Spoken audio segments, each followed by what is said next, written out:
तो दोस्तों मेरा हाथ में है ईपीएफ का क्लेम ट्रांसफर फॉर्म 13 जो हमने सबमिट किया था ऑनलाइन 7/2/2022 को। तो इसको क्यों सबमिट कर दे, इसको यूजुअली हम जब कोई कंपनी में काम कर रहे छोड़ के दूसरे कंपनी में ज्वाइन किया तो आपने पुराने ईपीएफ का जो भी हिस्ट्री है, अमाउंट है ईपीएस का, वो दूसरा कंपनी में जब नया कंपनी में ज्वाइन करेंगे तो वहां पे सारी चीजें ट्रांसफर के लिए ये फॉर्म को सबमिट किया जाता है। तो सेम इसी तरीके से हमने ये फॉर्म को सबमिट किया है। पर क्या हुआ, ये 1 महीने के बाद प्रोसेस भी हो गया, कंप्लीट मैसेज भी आया, पर हम जब चेक कर रहे हैं अपने पासबुक में, नया कंपनी में जब ज्वाइन किया वहां पे उसका पासबुक में जब चेक कर रहे हैं तो हम इसका जो अमाउंट था, मतलब पुराना कंपनी में जो हमारा अमाउंट था वो अमाउंट नया बुक्स में, पासबुक्स में रिफ्लेक्ट नहीं हो रहा है, मतलब नहीं दिखा रहा है, नहीं ऐड हुआ है। तो पिछले कई महीनों में मैं इस तरीके के कई केसेस हैंडल कर चुका हूं। तो आज के इस वीडियो में मैं आपको यही बताने वाला हूँ। आपका भी अगर इस टाइप का क्लेम ट्रांसफर फॉर्म सबमिट कर दिया, आपके ट्रांसफर सक्सेसफुल हो गया और आपका बैलेंस आपके नया पासबुक में, करंट अकाउंट के पासबुक में वहां पे शो नहीं कर रहा है, या फिर आप पुराना अकाउंट अगर जब सेव कर रहे हो वहां पर भी आपका बैलेंस 0 दिखा रहा है, तो आपके पैसा मतलब यहाँ पर भी नहीं है और पुराना में भी नहीं है। तो इस केसेस में आपको क्या करना है और आपके पैसा कैसे आपके करंट पासबुक में रिफ्लेक्ट होगा, ऐड होगा, ये सारा मैं आपको बताऊंगा मेरा खुद का एक्सपीरियंस का बेसिस में, क्योंकि पिछले कई महीने से मैं इस टाइप के कई केसेस हैंडल कर चुका हूं। अभी जो मैं आपको देखा ये मेरा नहीं है, मेरा एक क्लाइंट है। वीडियो को लास्ट तक देखते रहिएगा, आपको मैं कंप्लीट इन्फॉर्मेशन देने वाला हूं।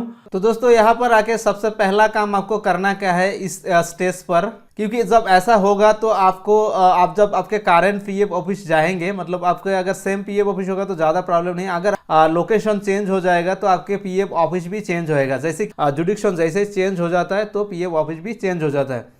तो ऐसा केसेस में हम जब अपने करंट एम्प्लॉयर का पीएफ ऑफिस जिस जुडिक्शन में वहाँ पे जा रहे हैं तो वो बोल रहे हैं नहीं ये अपना केसेस नहीं है, आप अपने पुराने ऑफिस में चले जाओ। अब पुराना पीएफ ऑफिस में जैसे आप जाएंगे तो वहाँ पे बता रहा है कि ये पीएफ अकाउंट अपने ऑफिस का नहीं है, आप वहाँ पे चले जाओ। तो इस तरीके का कई आपको झंझट झेलना पड़ेगा। इस चीज़ को बचने के लिए आपको मैं क्या बता रहा हूँ, अभी आप सबसे पहले आपके जो फॉर्म 13 है उसका ऊपर आप देखेंगे राइट हैंड साइड में आपको वहाँ पे ट्रैकिंग आईडी और क्लेम आईडी मिलेगा। वो दोनों आईडी आप नोट कर लीजिएगा या फिर प्रिंट आउट ले लीजिएगा। तो उसको लेकर सबसे पहले आपको आना है इस पोर्टल के ऊपर, ग्रीवेंस पोर्टल के ऊपर आपको यहाँ पे ग्रीवेंस रेज करना है। मतलब एक तरीके से आप एक शिकायत रेज कर रहे हो, तो आपको यहाँ पे सबसे पहले आके यहाँ पे स्टेटस में क्लिक करना है और फिर आपको यहाँ पे अगर आधार में सिलेक्ट करेंगे तो भी चलेगा। आपको यूएन नंबर, क्लेम आईडी यहाँ पे डालना है, क्लेम डेट यहाँ पे डालना है और यहाँ पे नो पे डाल के सबमिट करना है। यहाँ पे और एक चीज़ मैं आपको बता दूं, अगर आपके कंपनी नॉन एग्जम्प्टेड है तो सेम इसी प्रोसेस को फॉलो कर सकते हो। अगर आपके जो कंपनी है पुराने वाले वो एग्जम्प्टेड है तो आपको सबसे पहले जो आपके एस्टेब्लिशमेंट है कंपनी उससे ही कांटेक्ट करना पड़ेगा, क्योंकि उसी के पास आपके सारा हिसाब किताब और डेटा रहेगा। तो मेरा केसेस में है ये नॉन एग्जम्प्टेड है, मतलब इसका हमारा जो भी काम होगा ये पूरा पीएफ ऑफिस के द्वारा ही मतलब किया जाएगा, दोनों पीएफ ऑफिस, नया वाला और पुराना वाला। तो सबसे पहले यहाँ पे आप ग्रीवेंस जैसे कि मैं आपको बताया आप रेस कीजिएगा, आपको यहाँ से आंसर मिल जाएगा। इवन आपके फॉर्म को किसने रिजेक्ट किया सारा डिटेल आपको इसके ज़रिए आपको आंसर में मिल जाएगा। उसको आपको लेना है स्क्रीनशॉट और उसका प्रिंट आउट, ठीक है। पे ज़्यादातर केसेस में क्या होता है, जो आपका नया पीएफ ऑफिस है वही से रिजेक्ट किया जाता है। मतलब जो मान लीजिए ये आपका पुराना ऑफिस है पीएफ ऑफिस, ये आपका नया पीएफ ऑफिस, तो आपके ट्रांसफर यहाँ से यहाँ हो रहा है। तो इस केसेस में क्या होता है, आपके जो नया पीएफ ऑफिस है यही से ज़्यादातर केसेस में यही से रिजेक्ट कर दिया जाता है। तो ये आपको एक लेटर देगा, ये जो नया पीएफ ऑफिस होगा यहाँ से आपको एक लेटर लेना है जिसका नाम है रिजेक्शन लेटर। और रिजेक्शन लेटर आप डायरेक्ट पूछेंगे तो शायद आपको नहीं भी देंगे, मतलब ऐसा आनाकानी करते हैं ऑफिस में। इसीलिए आपको ये ग्रीवेंस पोर्टल में रेज करना है ग्रीवेंस, और उसके बाद आपको आंसर भी मिल जाएगा। इवन ऑफिसर का नाम भी वहाँ पे देता है कि ये डिपार्टमेंट का ये ऑफिसर ने रिजेक्ट किया है। तो आपको स्क्रीनशॉट सीधा आपको लेके आके दिखाना है और आपके जो नया पीएफ ऑफिस है, नया पीएफ ऑफिस ये वाली, यहाँ से आपको रिजेक्शन लेटर लेना है। तो चलिए मैं आपको अभी दिखाता हूँ रिजेक्शन लेटर क्या होता है। तो दोस्तों आपके सामने है ये रिजेक्शन लेटर, आप अभी देख पा रहे हो, ये है रिजेक्शन लेटर। यहाँ पे लिखा है ट्रांसफर रिजेक्ट विदाउट मनी। इसका मतलब क्या हुआ, आपके जो पुराना ऑफिस है ना, तो आपका पुराना ऑफिस से ये प्रोसेस कर दिया है, बट आपके नया ऑफिस ने रिजेक्ट किया। रिजेक्ट क्यों किया, यहाँ पे इनको अभी कोई भी टेक्निकल ग्लिच हो सकता है, टेक्निकल इशू हो सकता है। इनको यहाँ पे मैसेज तो मिल गया कि यहाँ पे ट्रांसफ़र हो गया, बट नया ऑफिस में पैसा नहीं आया। तो पैसा नहीं आया तो इसने क्या किया, इसने रिजेक्ट कर दिया। जैसे आप किसी को गूगल पे, फ़ोन पे या फिर नेट बैंकिंग के जरिए पैसा भेजेंगे और आपको उनको स्क्रीनशॉट भेज देंगे कि हाँ ये देखो अपना पैसा ट्रांसफ़र कर दिया, और सामने वाला को अगर चेक करके बैलेंस चेक करेंगे, देखेंगे कि उसमें बैलेंस आया नहीं है, खाली आप स्क्रीनशॉट भेज रहे हो, तो वो एक्सेप्ट नहीं करेंगे। तो सेम इसी तरीके से यहीं पे भी हुआ है। तो अभी नया पीएफ ऑफिस में जाके आपको ग्रीवियंस पोर्टल का जो भी आपने स्क्रीनशॉट लिए उसके बेसिस में आपको ये रिजेक्शन लेटर पूछना है।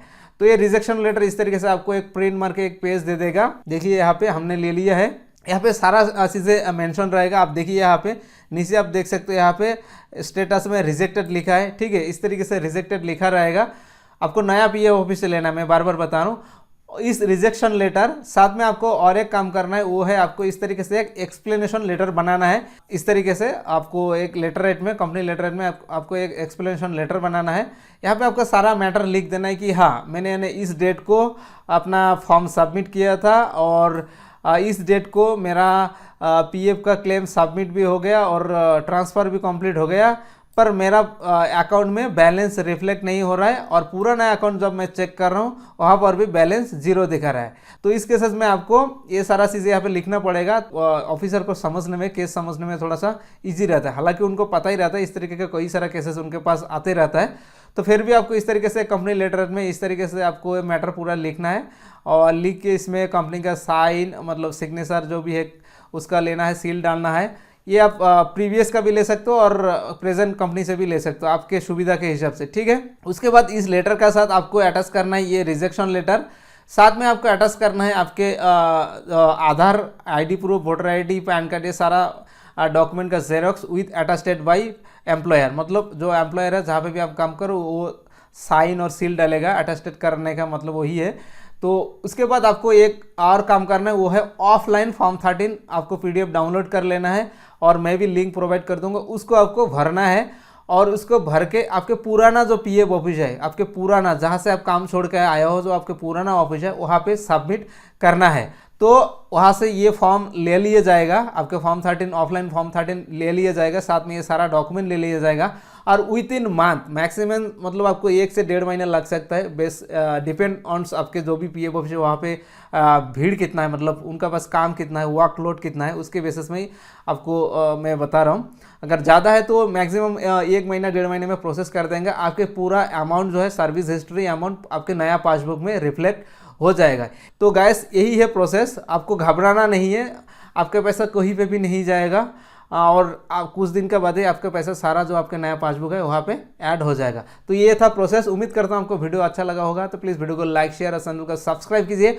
आपके मन में कोई सवाल, सुझाव या फिर क्वायरी है तो मुझे कमेंट सेक्शन जरूर बता सकते हो।